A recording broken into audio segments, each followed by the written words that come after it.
todos sus objetivos, y María Paula lo resumió muy bien, pues todos son positivos. El problema es si el aterrizaje va a funcionar bien o no. Yo creo que si vemos la historia de las reformas electorales, pues cada vez está peor, ¿no? Si vemos la reforma de la República, es muy chistoso, porque fue el PAN intercambiando el tiempo por una reforma electoral que no solo creo que es más mala que la anterior, sino para el PAN es particularmente mala, porque el PAN, como llegaba a la gente, como dicen los electores, por aire o por tierra, a través de spots agresivos, puntuales a tiempo, y sacaron ese instrumento de la competencia electoral y terminamos con unas reglas muy impropias de una democracia. Ustedes conocen el adversario. A la pregunta, más bien siguiendo la lógica de María Amparo, pero dando a responder tu pregunta, Javier, yo, la verdad que ahorita no la puedo responder, no tengo idea cómo vayan a ser capaces de aterrizar esto. Lo que vimos en la última reforma electoral, que también impuso una enorme complejidad, es que lo acabas resolviendo metiéndole más dinero, metiéndole más litigio y metiéndole más restricciones a la forma en la que se opera el sistema político. No creo que vayamos a perder la certidumbre, si bien yo también vi estos borradores de no definitividad de cada uno de los pasos, eso ya se quitó, tiene muchas complejidades de analizarlo bien, y me parece que el perdedor, como siempre en México, con o sin estas complejidades, se va a declarar probado por algo y empezaremos un nuevo círculo de discusión en torno a la legitimidad del proceso electoral. Claramente, los temas que a mí me parecen más complicados, ya lo mencionó María Paula, puedo decir tres cosas al respecto, son muy correctos, digamos. Por supuesto que hay que fiscalizar mejor a los partidos, no que nadie esté en contra de ello. Por supuesto es absurdo una legislación donde si gastas de más no pasa nada. Pues creo que está bien, incluso en sanciones tan difíciles y quizá increíbles. Recuerdan un poco estas sanciones que hay en materia de ambiental, recuerdan los principios todas, si no tragan agua, son tan grandes las multas que nunca se han cobrado y las aguas no se tratan. Puede acabar claramente como simbólica. Creo, sin embargo, que pueden modificar comportamientos, porque los actores que toman estas decisiones no los controlan. Si tú estás realmente planeando una elección, te vas a lanzar con todos estos niveles de controles de fiscalización a esos burdos excesos de gasto que antes hacías. Híjole, sí se vuelve complicado, pero resulta que los consejeros te lo detectan y que ya no tienes protección frente al cliente. Yo soy en eso menos pesimista. Creo que sí te pueden imponer. Y también creo que a pesar de toda la complejidad y el diseño, pues los consejeros ya no van a ser, en aquellos estados donde es el caso, ya no van a ser dueños de los gobernadores. Los gobernadores pueden influir de muchas otras formas, van a tratar de hacerlo. Estas cosas burdas que tenemos en muchos estados, creo que no los vamos a estar viendo de la misma forma. Para terminar, diría que como nos pasa siempre en este tipo de reformas, se atienden las preocupaciones de los partidos derrotados y se simula que se atienden las preocupaciones de la sociedad. Si bien estoy de acuerdo que las candidaturas independientes tienen un peso en la práctica muy específico para ciertos casos donde los partidos se queman, hay un candidato a la sociedad civil, pero es bueno que existan y les acabamos elevando el umbral a los posibles contendientes, se les está queriendo poner un umbral tan alto que ni siquiera van a poder cumplir esa función primordial, y creo que vamos a acabar en una enorme simulación, una comprensible irritación de quienes han defendido esta agenda, porque no vamos a ver candidatos independientes, porque lo que se les ha impuesto es enormemente alto. Y ahí terminaría, quedó fuera el tema central, que a mi juicio falta resolver, que es el enorme cantidad de recursos que tienen los partidos políticos en México, que vuelven las contiendas, más allá de los recursos legales, solo con los legales, una feria de oportunidades para la corrupción, para elevar las barreras de entrada, porque los grandotes ya tienen una serie de ventajas que están construidas en función de lo que pasó en la última elección, cuántos votos tuviste, cuánta lana tienes, reglas de coalición que además incentivan a tener un chiquito serie de perversidades que finalmente también están detrás de problemas de empresas independientes, porque en donde funcionan las empresas independientes más o menos no tienes estos partidos con esta gran cantidad de dinero. Por lo que puedes pagar sin dinero, no se puede tener que si no hay dinero. Pero si a cualquiera le permites entrar y le das dinero de acceso a la televisión, tienes un problema. Y si no pones, y si pones límites tan grandes, tienes otro. Y el problema de fondo creo que es estos partidos políticos tan caros, el sistema político tan caro de operar. ¿Cómo se permite?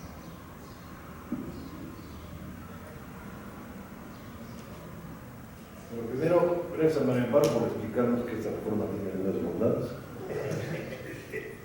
No puede ser tan negativo todo el tiempo.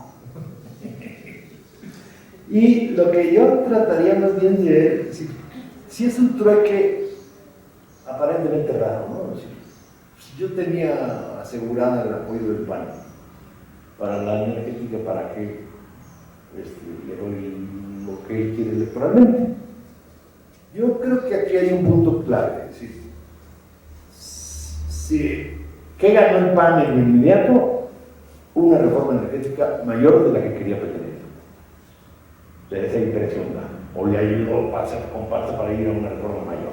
O sea, ahí, si vemos la primera propuesta del PAN, si vemos las primeras propuestas de Peña Nieto, etcétera, etcétera, esa alianza, digamos, o ese trueque llevó más a fondo, digamos, la reforma energética, y posiblemente ahí tuvo algunas ganancias. Esos para mí serían los términos del intercambio. ¿Qué ganó en lo electoral?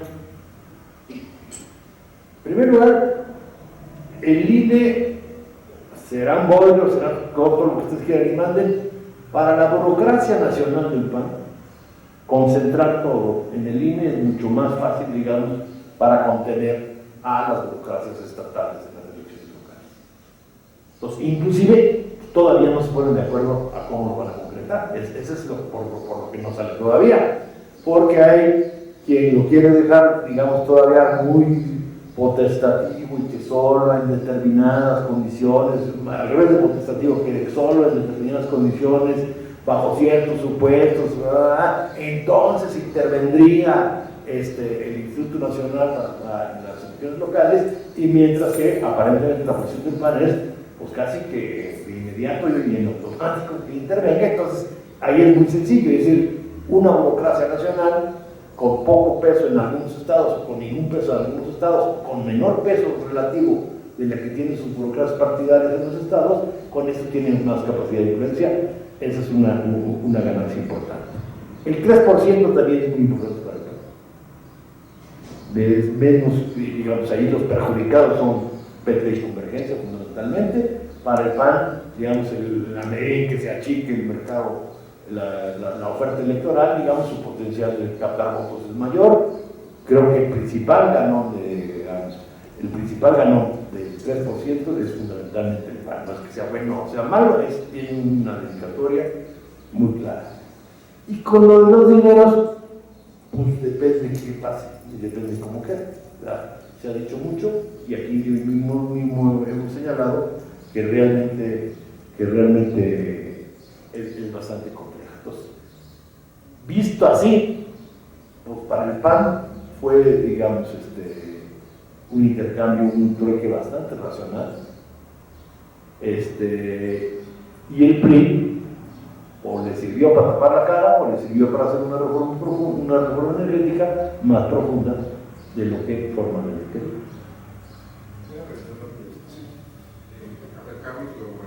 Mira, yo creo, Nacho, que el PAN quiere la reforma energética, pero no se lleva a las partes. No falta que gane el PAN. Una cosa es que quieras, lo que quieras, y otra cosa es que tú ganes. Esa parte. El PAN, claro que quiere la reforma energética, y solo iba a aprobar una que fuera más liberal, por ejemplo, pero no se la iba a dar. Y justo, es que no tenía el apoyo del sector. El PAN solo te lo iba a dar si le dabas estas cosas. Entonces te preguntas, ¿por qué el PRI aceptó esto? Porque no la tenían asegurada. Estaban ideológicamente a favor de la reforma. pero no se le hacía nada real. Puso un gran momento dentro del PAN, era negando la reforma electoral. Tú me la frenaste, te la freno yo, y acabó ganando esta otra versión. Yo creo que eso explica esta parte. Yo también estoy de acuerdo con eso de Carlos, y a diferencia tuya, Nacho, creo que el PAN se vendió muy barato.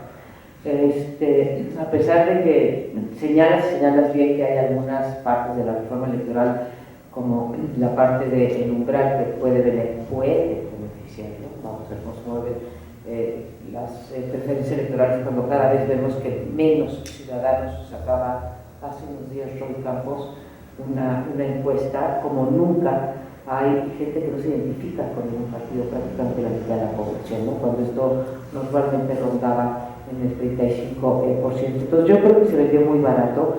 La demanda fundamental del PAN en materia electoral, puedes estar o no de acuerdo con ella, era la segunda vuelta, ¿sí?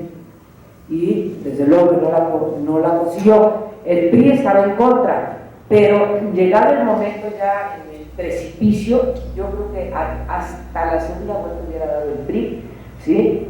Si el costo era que no pasara la energética.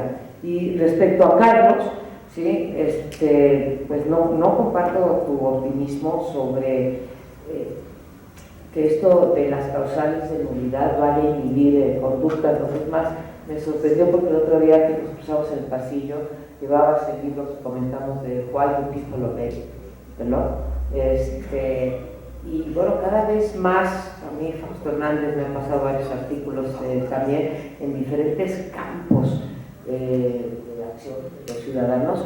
Vemos que, por ejemplo, en el de los impuestos, vemos que la elevación de penas, ¿sí? No lleva a la inhibición de conductas, por ejemplo, delictivas en el caso de robo, etcétera, pago de impuestos o en este caso de las campañas. Pues no comparto ese optimismo. Tampoco comparto el optimismo de que ahora los gobernadores, que van a nombrar a 7 consejeros, los del INE, a los consejeros locales. Siempre me he preguntado por qué se piensa que si los nombran los actuales del INE son incooptables esos 7 por 32. Yo creo que los gobernadores van a tratar, en algunos casos podrán, en otros casos no podrán, de contarlos, pero tampoco creo que las elecciones en los estados se hayan ganado o se hayan perdido, sí por el efecto de los gobernadores, pero no por el efecto de los órganos de administración electoral. En ese sentido soy menos optimista. Finalmente, una cosa que se me olvidó decir, yo creo que en esta reforma electoral se perdió la gran oportunidad de corregir la relación medios-gobierno de la reforma del 2007, que tenía un buen propósito, pero tuvo un pésimo aterrizaje y ni siquiera se tocó ese punto en esta nueva reforma. Bueno, se tocó muy tangencialmente. Un comentario sobre esto, sobre las Anulación de las elecciones. Hay una tesina de una alumna nuestra en la Ciencia Política y Relaciones Internacionales, que estudió todas las anulaciones que se hicieron con la ley electoral anterior al 2007. Eran, si no mal no recuerdo, eran 20 y tantos municipales y 3 de gobernador. Y los resultados son del tipo de los artículos que dice Fausto. Es decir, que dice María Amparo, que dice Fausto.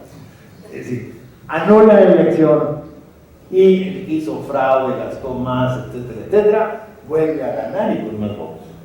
aquí no. A lo mejor leyeron la tesina. Yo creo que la diferencia aquí es que no vas a poder volver a participar. A lo mejor leyeron. Vamos a ver. No, pero aquí me refería al partido. Él puede cambiar candidato. No, en parte. La tesina lo que te demuestra es el partido. Hay muchos casos que es el mismo personal. El partido vuelve a ganar y con más votos y con menos participación. Sí, como que las maquinarias son difíciles de tener con una dominación. Bueno, yo quiero en este momento cambiar de tema, porque sí, como vemos, hay mucho. Digo, no sabemos ni cómo va a quedar aterrizada la reforma electoral, no hay un dictamen, lo único que ha dicho la Cámara Revisora es lo que me llegue del Senado lo vamos a aprobar sin discusión. Eso sí ya dijeron los diputados, que cuando les llegue la minuta del Senado, la van a aprobar, la van a dispensar tarde, la van a aprobar. Eso tiene que estar lista antes de que empiece el mundial. Entonces, sí, pues así está el asunto. No está. Alguien de la mesa directiva de diputados dijo: convocaremos al periodo extraordinario una vez que nos llegue la minuta del Senado y no vamos a revisar nada, porque ya está todo muy planchado. Ahora, yo soy el plazo electoral tiene consecuencias. Sí, el plazo está encima, A nosotros, finales de mayo, en ese sentido. Ahora, yo quiero cambiar rápido, hacer una rápida ronda sobre los temas no electorales y después ya poder abrir preguntas del público. Y aquí la pregunta es, entre el tema de telecomunicaciones y el tema energético, creo que parece que sí le interesa más a Peña Nieto el tema energético, pero aquí es un asunto en el que es como más complicado porque no es estrictamente partidista, ¿no? A lo mejor las cosas que están atoradas en el tema electoral, que bueno, los partidos no se quieren disparar en los pies, etc. Pero en el tema de telecomunicaciones y energético hay un conjunto de actores que no son tan visibles. ¿Qué creen que va a pasar con eso? ¿Sí salen este año, no salen? ¿Quién gana, quién pierde en los temas no electorales? Pues mira, yo tengo la impresión que van a salir las dos, telecomunicaciones y energética.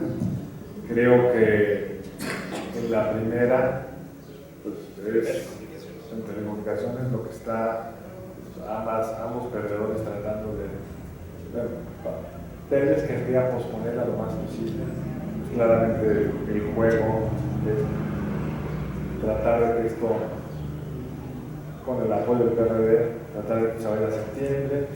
Cada mes que se gana es un mes no solo de que la casa sigue sonando, sino que abre la oportunidad para poderlas garantizar aún más. Pues creo que no se van a salir con la suya, digamos, pero creo que van a tener que darles algunas concesiones, no sé si en materia del juicio, el peor error de la ley que está, uno de los grandes errores de la ley es este principio de no cobrar, que el dominante, mientras tengan más del 50%, no cobre las llamadas, la terminación de las llamadas dentro de su red. Creo que es uno de los temas que están queriendo relajar para tratar de sacarlo.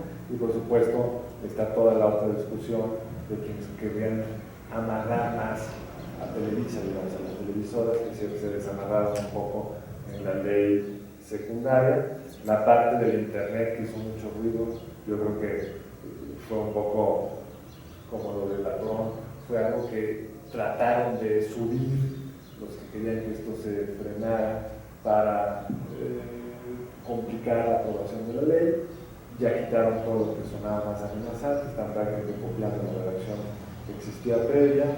Entonces creo que una vez salga el electoral deberíamos de ver una ley de telecomunicaciones aprobada, que será complicadísima de aplicar, pero eso no es tema de este. Pero el ajuste ya salió.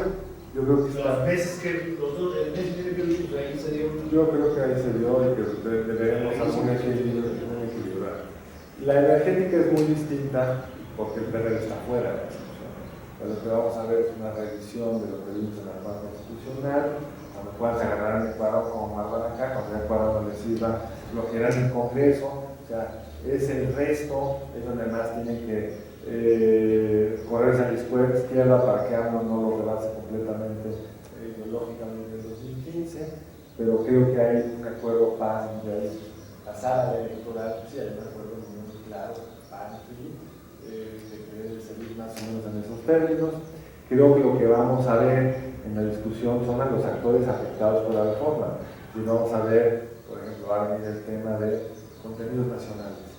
Los empresarios van a querer subir eso, porque como viene la ley, los empresarios vinculados a Telmex, como viene la ley es relativamente bajo.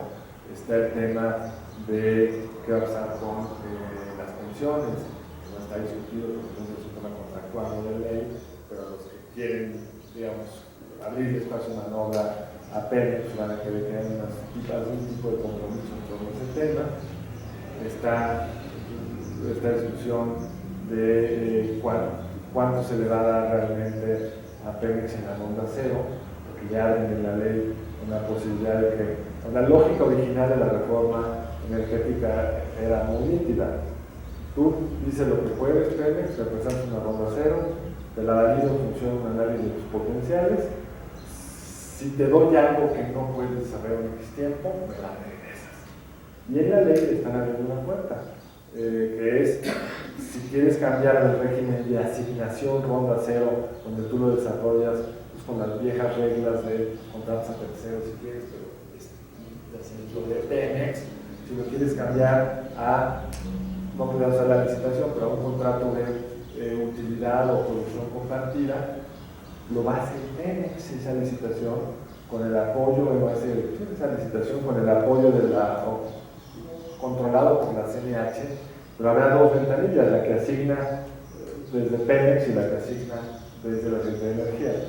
Y yo creo que los cercanos a Pemex, dentro del gobierno y fuera del mismo, van a tratar de ampliar esa ventana y los otros van a cerrarla.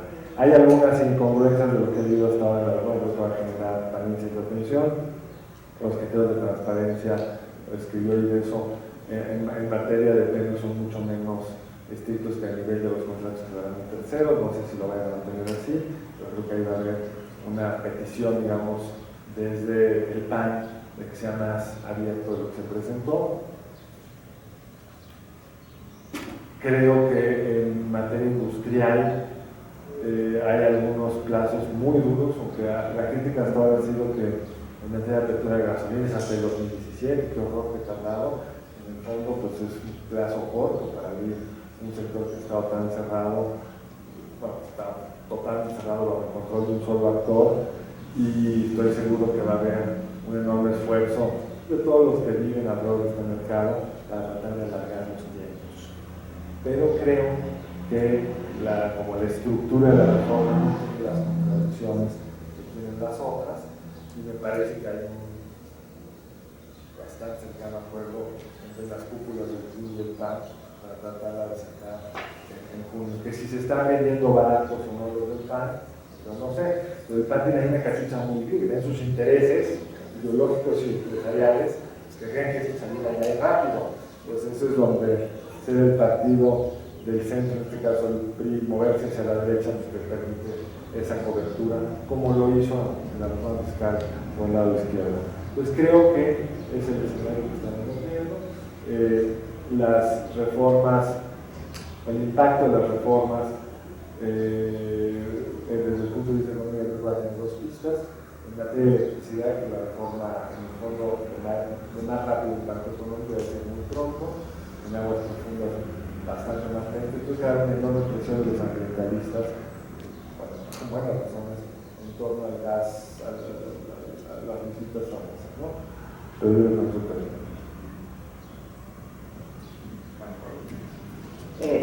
creo que Carlos menciona un punto muy importante que hace, a pesar de que son dos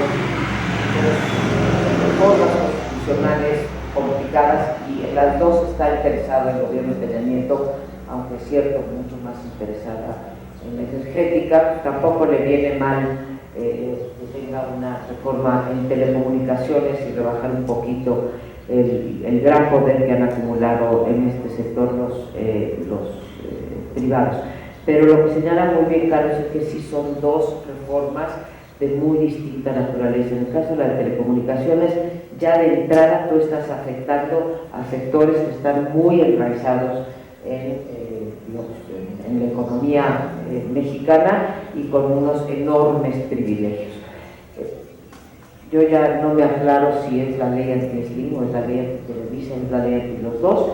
Esta guerra absurda de desplegados que vemos todos los días de parte de los dos, creo que a los únicos que benefician son a los periódicos que les venden estas planas, porque digo, realmente sí ya hay un momento que bueno, no puede ser ese grado de confusión, pero aquí estás afectando intereses desde la constitucional y mucho más en las secundarias, intereses reales y sobre todo en una industria, bueno, la cosa es una industria de muy rápido crecimiento en los próximos años, ¿no? No solamente te estás peleando el mercado actual, sino te estás perdiendo el crecimiento proyectado para el sector de telecomunicaciones. En cambio, en la energética, pues el sector privado, el poder fáctico que llamamos sector privado, tiene todo que ganar, ¿sí? Se le está abriendo, bueno, hay una parte que se va a tener que legislar, que también ya la mencionaste, por ejemplo, esto de los componentes nacionales, qué tanto se va a abrir la industria o qué tanta protección se le va a dar a los empresarios mexicanos que produzcan insumos necesarios para la explotación, producción y distribución de los hidrocarburos. Ahí sí va a haber una, pero en términos generales aquí se abre todo un campo, un sector económico que estaba reservado para el Estado, se abre. En la de telecomunicaciones, ¿sí? No se abre, bueno, sí se abre, pero se abre a costa de los que tenían hoy el monopolio, y eso ya las coloca políticamente en dos tesituras muy distintas.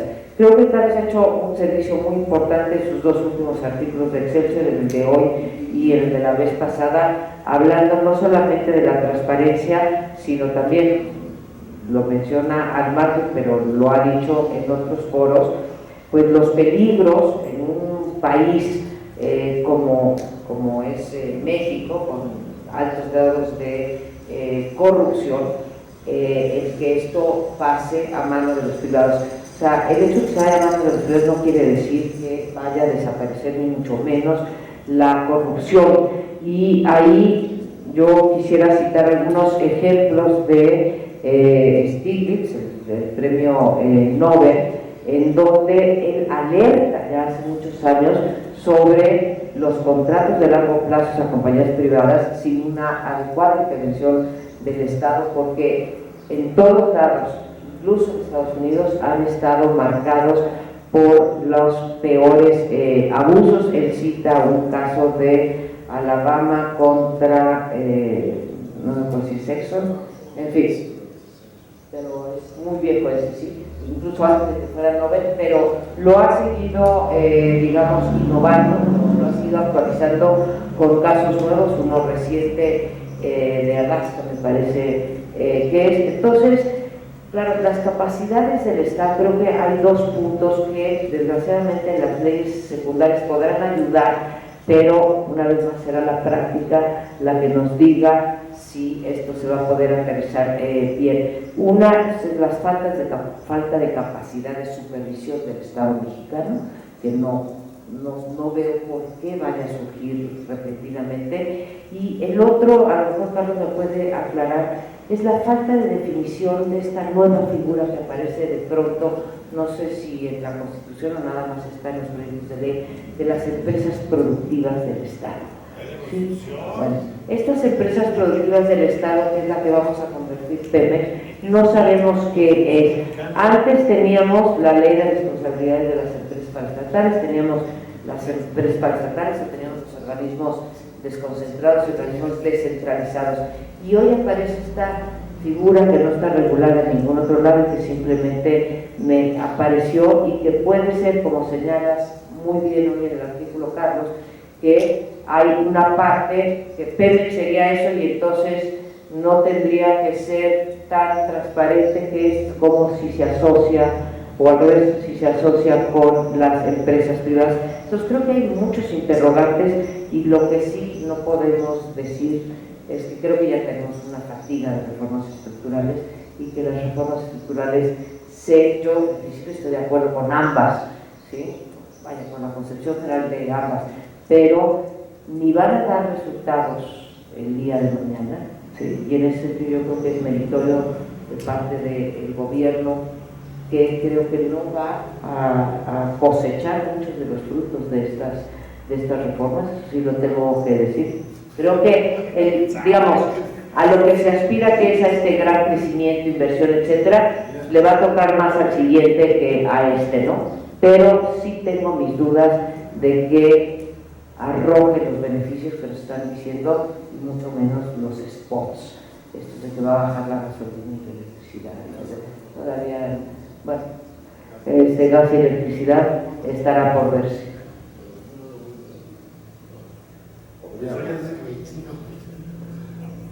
Me dejas reaccionar a las cosas que me parece que aclara muy bien lo que dijo Ana.